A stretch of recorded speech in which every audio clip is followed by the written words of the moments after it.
What's up, everybody? Welcome back to the Winner's Circle. I'm Derek. And I'm Cody. And we're here, as you can probably see on your screen, America's favorite player for Big Brother 25, Cameron Hardin. Cam, what's going on, brother? How you feeling right now? You're America's favorite player, bro. Dude, first off, it's an honor to talk to you guys. I've listened and watched the podcast for a long time, so this is awesome. Pretty sick, dude. I'm super excited to be here talking to you guys. I'm probably more fangirling out about this stuff than anything else. I mean, listen, it's a close second to winning America's favorite player, but we'll take it. We'll take it. Yeah, that's cool. I gotta be honest. That's like the first thing I want to get into. But before we do, you're out of the house. You win America's favorite. Obviously, it seems like you kind of shot right back home. What's it been like since you walked out of the Big Brother house? That place is wild. So how you been feeling ever since you got home? I mean, so first off, I hung around LA for a day or two, and tried to catch up with all the, other house guests and just try to, party a little bit, blow off some steam, have a good time. Hooked up with Red, and we just kind of hung out and walked around Hollywood and stuff together and got stopped every 10 feet. They were like, "Oh my God, you're Red and Cameron." And I was like, "Oh shit, yeah, I am. Yeah. What's up?" And just took a bunch of pictures and hung out, and it was really, really cool. And then to just take it back to the house, I live in a small town, so I've kind of hung out here, and my family's come and visit me and stuff. But I haven't really been out in the community a lot yet. I went to Walmart one time, of course, to get hair product. The hair is fire, a new book bro. and some deodorant. You're gonna get some hair endorsements out of this thing. You and Christian Burke. I hope so. You and Christian now, two best hair. Yeah.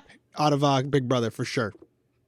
That's good company, bro. That's good company. Yeah, but I got noticed a couple times in Walmart, and I was like, I probably better ease off going there in the middle of the day. So I got some meet and greets coming up in my hometown to talk to people and stuff too. So it's just been wild getting back on social media. My niece Alexis, the MVP, shout out Alexis, has given me an incredible social media platform. So I've had to do a bunch of lives and thank yous, and I've gone live for like 2 hours at a time just to answer as many questions as I can and say thank you and talk and give shout outs and everything. So the most interesting part about all of this is trying to keep up with all of the social media stuff and just say how gracious and thankful that I am that everybody showed up when they did, man. It's been a ride. Let's talk about the number one thing, okay?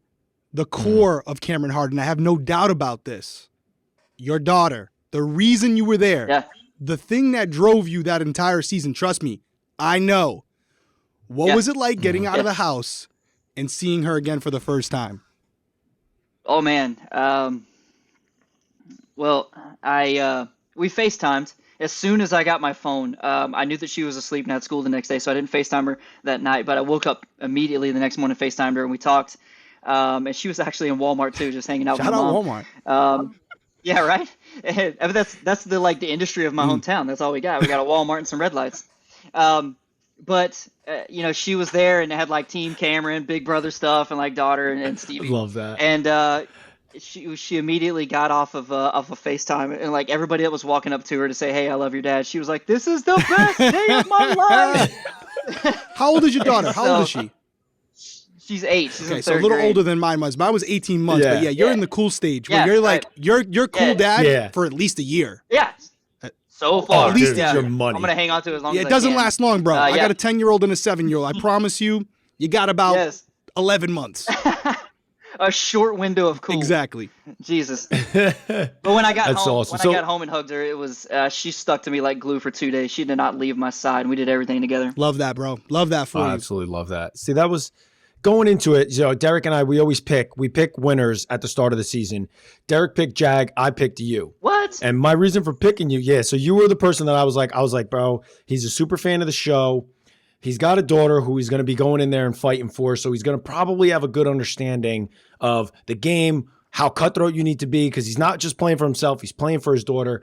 So I picked you early on, man. And I was like, you had an uphill battle. You had an uphill battle the whole way through. I noticed. I was like, all right, my boy might be going home early. Okay, no, he's back. Oh, no, he's going. Oh, he went home. Oh, now he's back again. I was like, Cam, what are you doing? And then it got to the point where I was like, dude, if they don't send him home, he's winning the game. So I was kind of getting gassed up. I was like, bro, just don't send him home now. Yeah.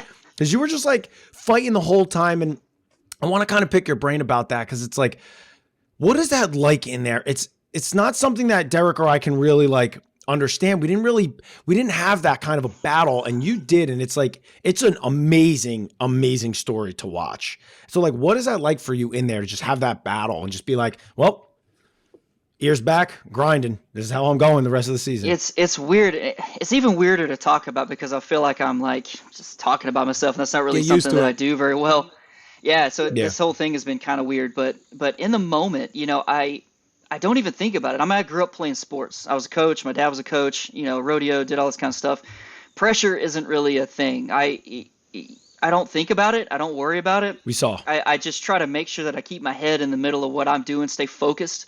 The hardest part was not being able to kind of share some stuff with people. I mean, of course, I had Red for a few weeks, and then once he left, man, that just lit my fucking fire, and I was ready to burn that place down. Your DRs you So had some when good they ones, when man. Oh, man. Awesome. When my buddy got Red so left, fired that's up. all I wanted to do, man. I was chillers because of you guys. That's what I wanted. I wanted the hitman. I wanted to ride, and I was so happy that Jag and Matt had that opportunity to be the Minuteman, which I thought was an incredible, just a nod to you guys. It was so cool. But back against the wall, man, not being able to have my guy. It was really hard, and it definitely affected my social game, which I was going to lean on going into the game. I didn't want to go in and win competitions. I don't want to win a damn thing. I wanted to go in, establish social.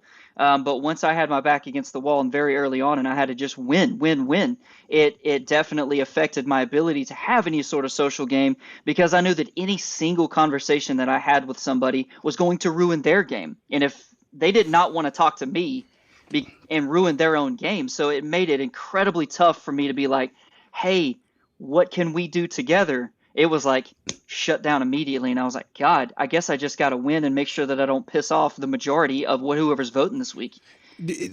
Yeah.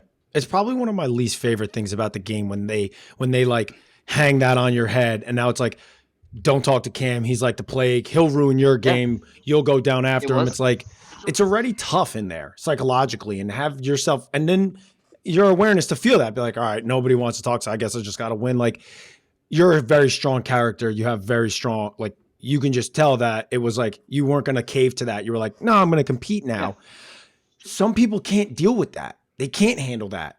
Right. So I thought it was such a nod to you, man. You're just a tank, bro. I appreciate it. I'll tell you too, some people will say stuff for the DR or whatever to kind of like control their own narrative. Like, oh, it's me against everyone. I knew that you genuinely felt that way. And I've never seen this done before, and I'm not a Big Brother historian, but the week when you decided, okay, I'm going to tell people this, and they're not going to know who I'm actually putting up. Like Felicia taking out her tooth and then putting it back in because she knew that she was in trouble that week. Like that to me was like maybe the highlight of the season. But did you even tell production what you were doing? Okay, you didn't. And I did that a lot in my season too. So you really started to figure out Big Brother. And you got to be careful what you say here. I'm playing lawyer for you. I know where you're. I'm playing lawyer for you. I'll say for myself, because I'm way past the statute of limitations. I knew they loved Donnie. Yeah. I wasn't going to say a bad thing about Donnie in the DR because I was like, I don't know who's controlling shit. But I got to tell you, for you to have that awareness, was that something where you're like, I'm against everybody right now. Nobody's going to know what I'm doing until I do it. That's when I knew you had an understanding of the place you were in that house. I won't. I won't speak on, of course, any of the cool production aspects of those things. But I was acutely aware of what was going on, and I wanted to make sure. Honestly, it was a. I don't know. I felt what the possibilities were. So there was a time where they were like, you can tell us what you're gonna do, right? And I was like, I don't trust anybody. I don't trust anybody. Yeah. My boy got blindsided. I got blindsided. Bowie got blindsided. I don't know who to trust, who to talk to, who to what. So there was a time when I was, it was the night I won HOH. And you get your basket and you get your stuff in the refrigerator and you get a couple beers and you get your music. And I was sitting there listening to music, laying on the couch, looking up at the TV. And a lot of times I just left it on the kitchen so that I could see who comes and goes, and everybody was kind of tucked away. So a lot of times I'm not necessarily looking at who's coming and going around the kitchen as much as I'm staring at the memory wall, which I did often. And I would just look at people and count and do this, and who played in that, who played in this, if I do this, who's got this vote, if these two people right here align, where's this one going to go? And so the whole time I'm just staring at the memory wall, having known, but I knew what I wanted to do as soon as I won HOH. Like as soon as I won that competition live, and nobody wanted to celebrate with me. And I was like, hey, cool, man. I knew immediately what I wanted to do. So I knew the steps that I needed to take to do it. But there was a time when I was laying there in the middle of the night, like staring at the memory wall on the TV, and I just started hysterically laughing because I was like, this is going to be insane. Like, no one's going to know what's coming, not even production. Like, no one knows what's about to happen, and this is going to be so much fun. I had no clue that the pies were going to be involved, which just kicked it up, dude. It was so much fun. Dude, it was an epic Big Brother moment. Yeah. Oh my gosh. Yeah. Well, and we're gonna dive deeper into a little bit more that you're talking about, but we're gonna take a break from our first ad of this episode, HelloFresh. With HelloFresh, you get farm-fresh, pre-portioned ingredients and seasonal recipes delivered right to your doorstep. Skip trips to the grocery store and count on HelloFresh to make home cooking easy, fun, and affordable. That's why it's America's #1 meal kit. 'Tis the season for giving and gathering, and with HelloFresh, it can also be the season of saving. Actually, save money this month with fresh recipes delivered cheaper than takeout, and with pre-portioned ingredients, you'll never waste money on excess food. After a full day of work, there's still so much to do. Some days it feels like eating a wholesome dinner is next to impossible. But with HelloFresh, you can turn busy weeknights into memorable meal times with delicious practical options designed to save you time, like their 15-minute meals. Christy and I absolutely love HelloFresh. Not only because they're a sponsor, we've been using HelloFresh for years now, and it's really convenient. We love setting up our weeks with a couple of HelloFresh meals and then maybe a grocery store trip. So HelloFresh absolutely helps us because they deliver everything to us perfectly portioned. For Christy and I, we whip it up together, which we always love to do. We love cooking together, and it's just a fun way for us to get back in the kitchen, have a little bit of bonding time, and do something together. So I love HelloFresh, and not to mention that I've never had a meal from HelloFresh that I don't absolutely love. Not like love. I love all of HelloFresh's meals. So guys, definitely check them out. We love HelloFresh in this household. That's right. Go to HelloFresh.com/winnerscirclefree and use code winnerscirclefree for free breakfast for life. That's one breakfast item per box while the subscription is active. That's free breakfast for life at HelloFresh.com/winnerscirclefree with our code winnerscirclefree. Check them out, guys. HelloFresh, America's #1 meal kit. Yeah, we'd like to thank HelloFresh for sponsoring this week's episode. We're going to jump right back into it. All right, so we're back, and Cam was touching on, his HOH week when nobody wanted to celebrate with him, and he kind of was afraid to even talk to production about who he was nominating. That was the week where you put Izzy and Felicia on the block. You had Sari as the head of the snake, and you knew, like, I'm back against the wall. Let me just shake up the house. And quite frankly, that legitimately, like, Izzy, Sari, Jared, Felicia, they were completely running the house at that point. They had the entire game under wraps. And you literally dismembered that, and it kind of started falling apart week after week from that point. Like, that point changed the path. Like, the game was going here, and you knocked it over here. So, like, what was going through your head? Like, what was making you pick up on some of that stuff? Were you seeing conversations? Like, and what made you want to just go, I'm blowing it up, don't care how it happens after this? So I remember talking about it in the DR, and I watched a couple episodes to kind of go back and see what was going on, and they show pieces of much as they could, right? You go into DR for like 3 hours, and they'll pull out 6 minutes for you. Like Corey and the guys were always like giving me shit. They're like, dude, you're gonna set the record for the amount of time in DR, because they would just ask me 1,000 things, and I'd sit there for forever. But I was looking back on some of that stuff and seeing that the things that I was actually thinking about, what I called the core, and I didn't know that they had 48 alliances. I knew they had multiple. I didn't know who was in them, but I knew that there was about 3 or 4 people that were in everything, and I mean every pocket. They wouldn't just have 4 alliances. They would have separate alliances. They would have separate alliances with about 4 or 5 different people, and like each one of them were surrounding those 3 or 4 people. I knew that Sari was, as I quoted, the president. I knew that she was. I knew that she was like sitting in the comic room and just kind of directing things, not directly. I mean, what she would do was very smart, because I've seen her gameplay now. What she would do was, she would say, I wonder what so and so's thinking about all this, and Izzy would be like, got it. Boom, take off and go hit it, So I could see the pieces, and I knew that I didn't need to take down the head of the snake, because all I would have done then was create a bigger movement against me. Like, if I would have taken down Sari, Izzy would have been just on fire, Jared on fire, Felicia on fire. I knew that I had to take down one of their biggest guns first. I couldn't just take out the head. So I went after Izzy because I knew that she was the one that was going out, getting information, having all of these alliances, naming stuff, having sessions with Corey, sessions with America, sessions with Jared. So I could see all of these things happening from Izzy.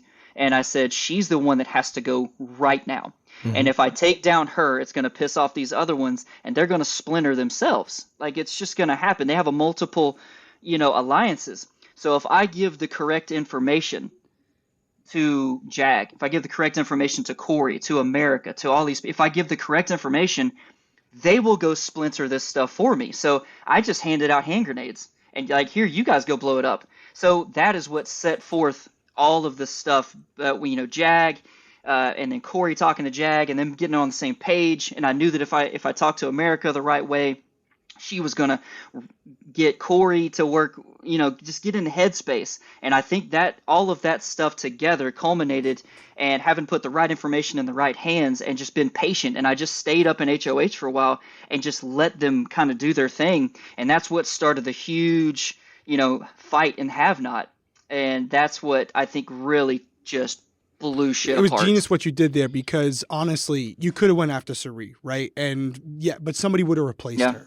Right. But instead, and I said it on one of our episodes where you went after Izzy and it almost forced Izzy to choose. And it kind of showed where everyone's alliances really were. So you, like you said, you put something in there. It was almost like this virus where you're like, hey, I'm not going to go for the top. I'm going to go for the middle and it's going to splinter in all different directions. And and you said, I'm going to let them eat themselves. I'm not going to have to do anything else. I'm just going to put them on the table. And I was like, wow, that is genius. But I will say there's a couple parts to this. They did have some success, because they turned your ride or die against you. Red. He goes home. Oh, yeah. And that obviously, we were talking about this with Jag. We did an interview with Jag. I don't know if that's going to come out before or after this. We'll figure it out. But he had his ride or die. I had my ride or die. That's kind of like the recipe to get to the end. When you lost yours, you were kind of like out in left field. You said you've had a chance now to talk to Red. You were hanging out with him.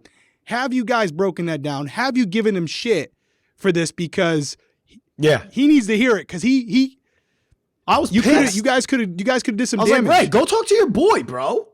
I was pissed when that happened. So did you give him the I told you so? Yeah, me and Red are. I told you, bro. Yeah, I should have. But I didn't tell him so. I knew because I never even knew. Yeah. First off, me and Red are awesome. Like I talked to him. He's literally texting me as you guys after are the show. After the show, he was like immediately like, "Oh, I screwed up. Got it." Yeah, no, I saw an interview, the extended interview that he had with Julie, and I think he had put the pieces together by that time, and he was like, damn it. So, I mean, what Red does, one of his, it's not a fault. It's an extremely admirable trait that he has. He is loyal, and a lot of people say loyal to a fault, and I wouldn't put that on him. What I will say is that whenever he shakes somebody's hand and looks them in the eye, it is 100% what he's going to do. And when he told Jared that he wasn't going to talk about it with anybody, he even held that word to Jared, and that is something that you got to give Red. I mean, you got to pat the guy on the back and say, "Damn, guy, you really hard when it comes to word." So that's how I knew that he was my guy. Though. He was my guy. He should have. Yeah, there's a different aspect to those things, and when I shake that hand, I do the exact same thing. But yeah, no, I didn't give him shit. You guys know me by now. I'm not the guy to be like, "You son of a bitch." No, it was more like, buddy, I'm sorry you had to go through that, and I love you so much. And we were immediately just stuck to each other right from on stage. Like confetti fell down. I hugged Jag. I say, hey, what's up? For Red. Beeline to Red, and we hugged it out. And he was like, I love you, man. I was like, I love you too, dude. Dude, we're best friends. Let's go. Forget it. It's a game. Yeah, because it's a game. And a lot of people ask me that too. Like, how do you have the ability to just to not take any of this shit personal? I was like, it's a game. I'm such a big fan that I look at people's moves from the inside, from the house, and I go, shit, that was really good. Yeah, really, really good. And I've talked to Jag 1,000 times since then, and that's how he knew. I mean, when I was in the jury house, I had him, dude. I was like, this is the guy. He played this game. And anybody that came in the jury house, I told him exactly how they got. Listen, Red. Yeah. Well, hold on, D.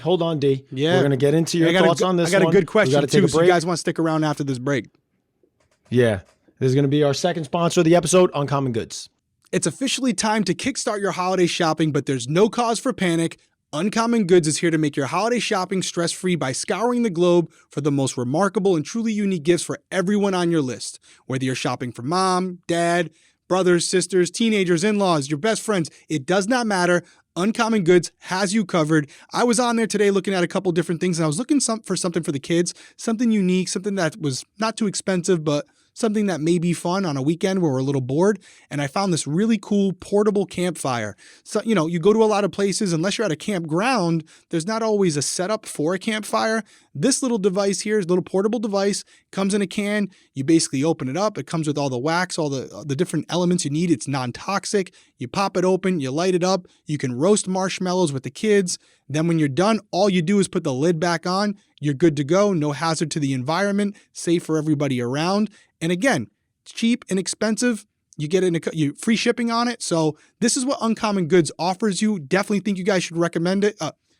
Definitely think you guys should check it out. A lot of different options to offer. Yeah, and Uncommon Goods looks for products that are high quality, unique, and often handmade or made in the US.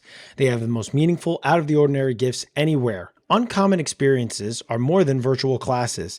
They're unexpected opportunities to have fun and connect in new ways, from tarot, card reading, romantic map making, cooking and mixology classes, and more. And with every purchase you make at Uncommon Goods, they give back $1 to a nonprofit partner of your choice. They've donated more than $2.5 million to date. So if you want to check out Uncommon Goods, you can get 15% off your next order by going to uncommongoods.com/winnercircle. Again, that's uncommongoods.com/winnercircle for 15% off. Don't miss out on this limited time offer. Uncommon Goods. We're all out of the ordinary. That's right. We want to thank Uncommon Goods for sponsoring this week's episode. If you want to support us, make sure you support them. Let's get back to it. All right, Cam. So you mentioned a lot in that last little answer there, but there was a couple key things I hit on. First off, you and Red were tight. Red shook Jared's hand. And I don't know if you know this or not, but Red has been very critical online about the fact that he had a blind spot that there was no way he could see. And that blind spot was Jared and Sari being related. What's your take on all that? Now that you figured that out, I mean, Red was like, hey, man, not a fan, because like you said, he gave his word thinking he was playing this game of Big Brother on the up and up. Everyone's just who they are, who they say they are. What's your take on that? Because I don't think Red was a true super fan like you are. Do you view that differently? Is that twist just part of the game? Yeah, so a couple of things here. One, floored. I was floored when I found that out. I was like, oh my God, now it all definitely makes sense. Now I know why I was in such a awful predicaments that I got myself in because I love Jared. I loved him, dude. I mean, I tried my hardest. I really tried my hardest to trust him and build some stuff with him. And now I know that entire time I was just working against the grain. And it sucks, but I love him so much, regardless of how everything went down and how he was playing so hard against me and I was trying to gain trust. Regardless of all of that stuff, game aside, I love that dude. And I love Sari. And I've talked about it over and over about how much of a mentor of mine she was. Like, she told me so many awesome things. And I know that a lot of stuff on lives or in the edits and everything doesn't necessarily show that, but there were many times she and I would just sit and talk for a long time about reality television and life as a whole and being a parent and just all of this stuff. So when I learned of that, I was like, oh my God, this is crazy. And I get how it could be so hard to play against that. And then my super fan kicked in and I was like, this is awesome. This is insane. Like, if I were to see that from a fan's perspective and watch that on TV, I would have been like, holy shit. Number one, the house is screwed. This is going to be cool. Someone's going to splinter this thing, and I don't know how it's going to happen, but it's going to be crazy. And that you can play tenaciously. You know that you can go at that shit 100 miles an hour and run through brick walls for your own game. But until you playing for your kid, right? Sari was playing hard, and Jared had a lot to prove. The poor guy. My dad was a coach. I know what it's like to have a lot of pressure and a lot of shadow, and a lot to live up to. And the way that he played the game, man, he played his heart out, even against all odds between the two of them. There's so much expectation there, not only with Big Brother as a whole, but CBS, Survivor, Snakes and Traders, and all of this stuff, dude. The pressure that kid was under, I couldn't imagine. So I was so proud that they played the game that they played. Yeah, because it's tough when you're when your mom is Sari Fields, you've never been on any shows before. She's been on a bunch of shows. She's talked in the high regard that she's talked in. Like, that shadow that you mentioned is really difficult, and navigating that is really difficult, and making sure you're doing everything. And when you bring it back to your mom, is she going to be mad at you or not mad at you? Did you do the right thing or not do the right thing?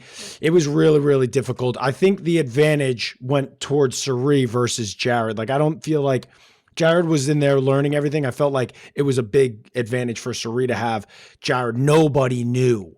And somebody would maybe mention a hint of her name, and Jared would be like, done. Bringing it back to Sari, Izzy, Felicia. This is what's going on. Then get other people on board. This person's got to go. So it was a wild thing to navigate, but really a cool thing for you to like kind of reflect on it, let the fan come out and answer it in like an organic way versus like, it was a huge advantage, but it's like everybody still had to play the game. Yeah. And it didn't work out for them. So if it was this crazy advantage, one of them would have won. There's always advantages in the game for whoever comes in the house. I mean, a lot of people are going to be good at certain competitions, and they're going to excel in social stuff, and they're going to have the ability to read through super fans. That's why you don't go on the show and say, "Hey, I'm a super fan," because that gives you an advantage. I mean, I knew competitions coming up. I knew strategies how to compete in those competitions. I mean, advantages are advantages, and they just got one handed to them.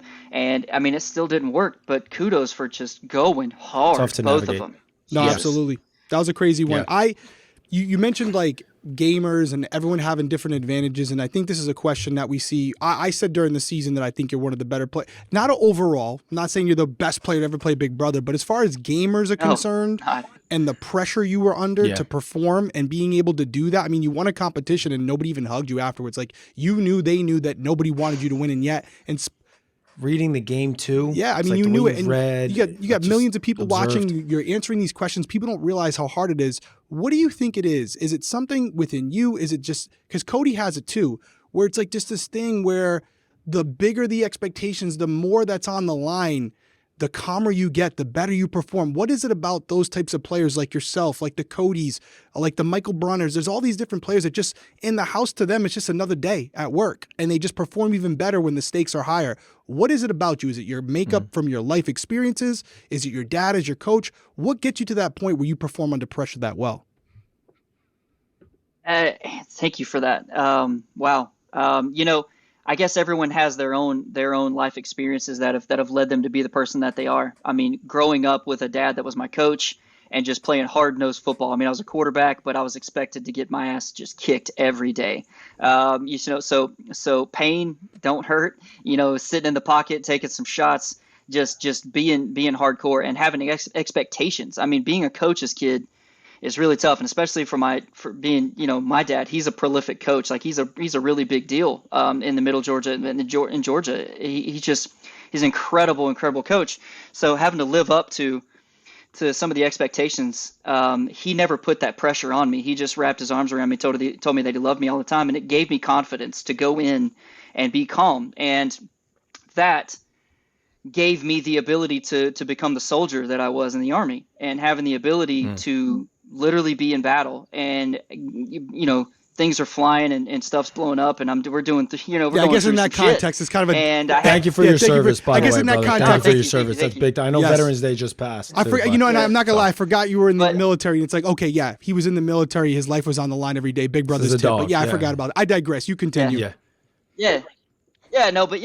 Just being in those atmospheres, pressure packed, and you don't think about it. And in fact, what we always talked about in the Army was that your training kicked in. So you've prepared yourself for this over and over and over again, and all you got to do is go out there and just perform. And I mean, I was a coach too for a few years, and for high school football.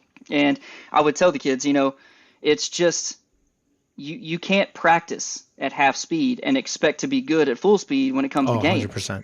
You can't go in there half-ass. I mean, you got to give it everything that you've got in practice. So a lot of pieces of my game were attempting to make people play beyond their means, because I knew when it came time for competitions, I was going to play. I was going to be at 100%. I knew that I was going to play and give it my everything.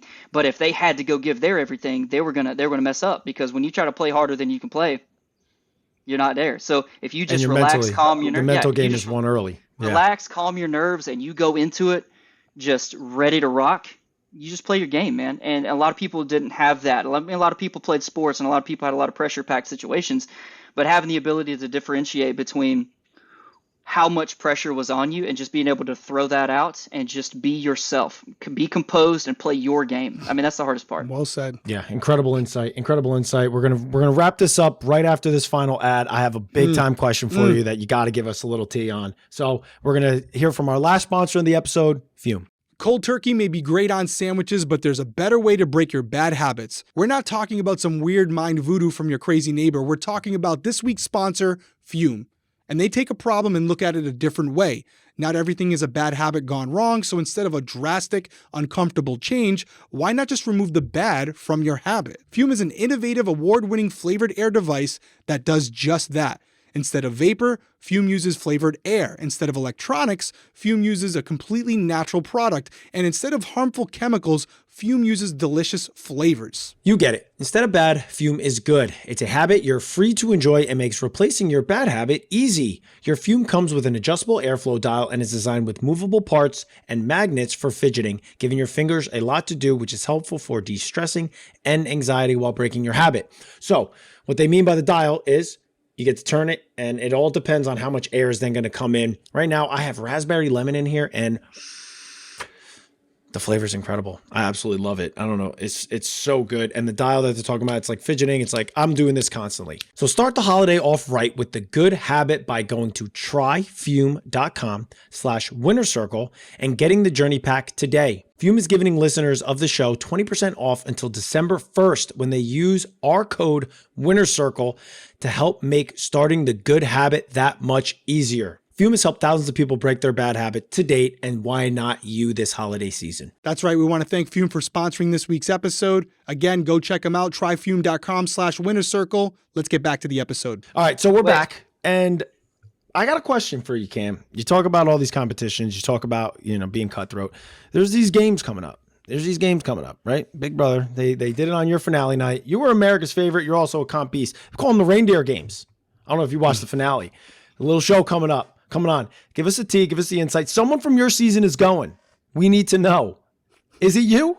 Or can you say that it's not? Come on, dude. I don't even know what reindeer games is right now. Stone. Never even heard Stone. of it. I don't know if I believe you can, but I know. I listen. The thing is that even if they did contact me to do that I would be just humbled to just even be talked about in the same circle with the people that I'm pretty sure are going to get invited. So having the opportunity to do something like that, I would jump at it. If they called me and they let me know that they wanted me to do it, dude, I would. How could you say no to something like that? Having been named America's favorite player. And I don't know if any of that gives additional support, but even given the opportunity, I would just jump at that. So, man, I would love to do that, and I would be completely gracious and humbled if they even gave me the opportunity. I want to talk awesome. about AFP. We're going to talk about it from two ways. I want to hear your opinion on what it is to win AFP, but more importantly, I also want to talk about the two sides of Big Brother, right? Because you're someone who's a straight shooter. I can tell that. It's one of those things where you were voted as America's favorite player by America. And a lot of the people that watch Big Brother are just watching the TV episode. They're not watching the live feeds. That's what me and Cody did this season. We own that. What do you think the disconnect is there because I'll be honest with you, dude, we're straight shooting here. You weren't the biggest fan. You didn't have all the biggest fans on social media. There were others that were more popular on social media than you, but yet you won AFP. So what do you think that speaks to? Is it the editing? Is it just the disconnect between the live feeders and the people that watch it on TV? Because I say this because it holds true with me as well. Like I was on Team America, which is voted on by the people watching, but I wasn't the biggest fan favorite on social media either. And I don't know the answer to that question. What do you think it is? Yeah, that's interesting. I've racked my brain trying to figure out what it was and where the interesting stuff was, because I've seen a lot of you can't avoid it. Differing opinions on social media, and First off, I'm not a guy that focuses on the negativity. I'm a guy that drives forward, and I try to focus on all the positives that I took away from something. Of course, taking into account the negatives. It's like watching back on film and saying, okay, if I do this again, I definitely know what not to do and make sure that I'm seen in this way, and make sure that I don't misstep here and do that. So, I looked back on it like a Monday quarterback, trying to figure out my platform forward.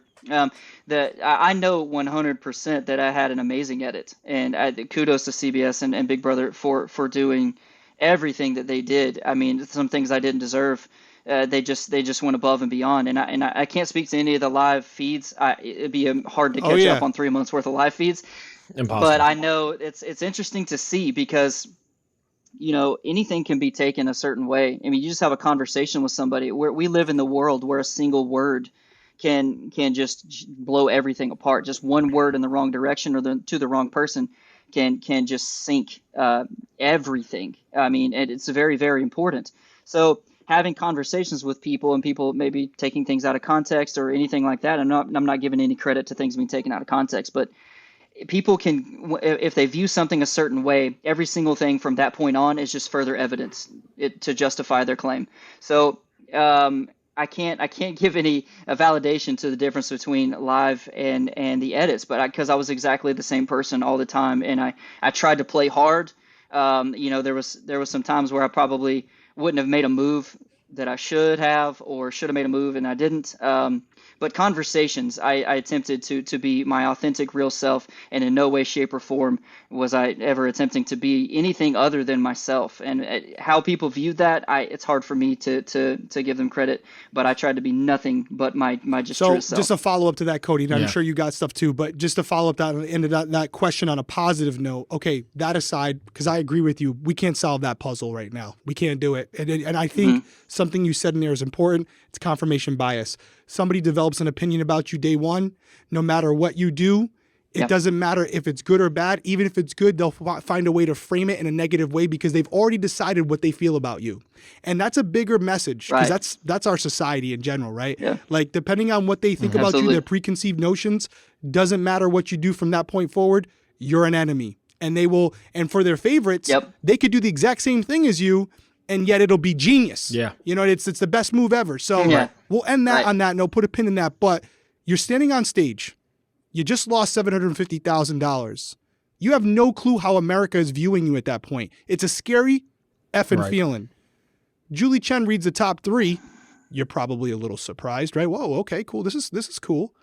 But then she says you're the winner. What is that feeling like for you? Yeah. Man, so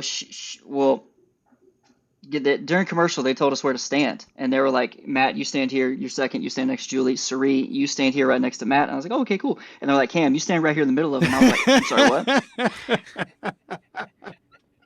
Being the fan that I am, are you guys teasing me? Happening? The fan that I am, the fan that I am. I was like, we were the only 3 that were told where to stand, and I was like, "This is really interesting." And then you can kind of read the teleprompter as it's coming up. Oh, that's true, the teleprompter. And then, so I'm seeing it. I can kind of see what's coming on, and I saw Matt in no particular order, like Sari, Matt, and Cameron. And I was like, Hang on. I'm standing next to like reality TV royalty right now, and a damn Olympian, God, like he's beautiful. He's just incredible. He's awesome. And I was like, what am I doing here? Why am I here? And then I see the 2 names, and I see Cameron, and I was like, holy Christ, okay, what's going on? And then she starts to open up the envelope, and I couldn't see it. You were trying. She says, "Congratulations." I was like, "What's that?" I just wanted to be kind of like in the moment. This is really cool. I'm on stage, and something cool is really happening. I'm like, "Oh, this is sweet." And she opens it up and flips around and says, "Cameron." I didn't even hear her. I didn't even I was like, "Wait, is that my name? Is that my name?" Because everyone looked at me and was like, and I was like, that's my name. This is insane. You're saying that I did it? I was floored. For a moment, I forgot that I was even on a stage, on camera, on anything. And I just was like, I cannot believe this. I was just out of body. I'm still reeling about it. It's incredible. It's just, oh my That's God. awesome, man. I think it's a testament to exactly what you were saying. I think, going through it, how you kept your calm, kept your cool. You didn't get disrespectful in any way, even when everybody was like ostracizing you. You just were yourself. You were authentic. And I think that speaks to people through the television. They're like, he's a good guy. I like this guy, Cam. Why is he on the outs? It doesn't kind of feel right. Like, it just felt like, why? Because it kind of got targeted your way for the same reason it could have got targeted anybody else's way. Like, you were competitive, you were like a competition threat. I'm like, there was a bunch of people in there. It's like, Cam is the one that's on the outs right now. So I feel like as a viewer, everybody was just rooting for you, man. Like, I felt it. I was like, I know I picked him, so it's a little biased. So I want him to win so I can brag about that. I'm more selfish. But I was like, this guy is really likable. I'm like, and it was easy to root for you. And then when you were getting in there and just like, I loved when you would just stare at people and you would just like, you wouldn't talk first. You'd be like, you're talking first and I'm going to wait. And I'm like, I'm a salesman too. So I'm like, good sales tactic. I like that. It's psychological. What game's he playing? He's waiting. And people always break. And I was like, dude, I just love this guy. He's awesome. And so it was so cool to see that be rewarded for you at the end of the game and get America's favorite. So I was really happy for you, man. Really happy for you. Thank you so much, man. Thank you so much, man. That's No, amazing. dude, you killed it. And I think people just like authenticity, and I feel like you had a little bit of an underdog story in there, and you owned it. You weren't someone who was placating to the viewers, and I think people enjoy that because you don't get a lot of that in our society today. It's a tough thing to come by. Listen, man, I was just saying it to Jag. The season was good. I know some people are saying, we didn't love this season, but in a lot of ways that's because who they wanted to win didn't win. But overall, I personally think that you and Jag are great representations for the season. You come from completely different backgrounds, and yet you both found a way to accomplish something that hasn't been done very often. And you're one of a select few. 25 seasons, only 25 people in the world have been named America's favorite player. You're now one of them. So you should be proud of that. I'm sure your family's proud of that. Any final words from you? I know Cody usually throws this. I'm going to throw it to you. Where can people follow you on social media? Where can they follow Cameron's story as you continue to grow and evolve and figure out where you take this newfound life that you have after this crazy game called Big Brother? Oh my gosh. I'm so awful at social media. Well, you better that I'm figure it still out, Cam. attempting to try to put all my Better stuff out figure it there. out, bud. No shit. Yeah. So Cameron.h.bb25 as my Instagram, and that's where I'm building the biggest stuff, and everything about me can be seen there. All of my link tree to every single one of my like social media platforms. I'm gonna continue to go live and thank so many people as often as I can. Aside from that, just final thoughts. I cannot tell you how honored I was to even step foot into the house, like just to be a part of this show that I've auditioned for 5 or 6 times, just to be a part of it, and just to go into the house and be seen as someone that people liked in general. I get the America's favorite player thing, but just to be seen as someone that a few people liked and found inspirational. That touches my heart, and I hope that I can touch as many hearts as hard as mine was. Just to go out into the community and tell people how much I love them and how much I appreciate everything that they've done for me and my family. And I hope that I can be an inspiration to others. And I love that Jag won. I love that Matt was sitting there right next to him because of you guys' story. That's exactly what I wanted to happen, and I'm so proud that they stayed true to each other and went all the way to the end. And I'm proud that I cast my vote for Jag because I think he played one hell of a game, and I'm happy to even be thrown into the same circle with their names. So having been a part of this entire thing was incredible, and I hope and pray that I can continue to be a part of the Big Brother family and a big part of the CBS. Whatever comes our way, I'll do everything I can to make Cody, everyone final proud, words. Man. Awesome. Final words, man. Appreciate you coming on here and joining the winner's circle, man. Really do appreciate you taking time out of your day. Tell the family we said hello. Tell your niece she's the MVP. Give your daughter a hug. Absolutely. Welcome to the Big Brother family, brother. Appreciate you. We'll talk to you soon. Be Thanks, safe man. out there. Appreciate it.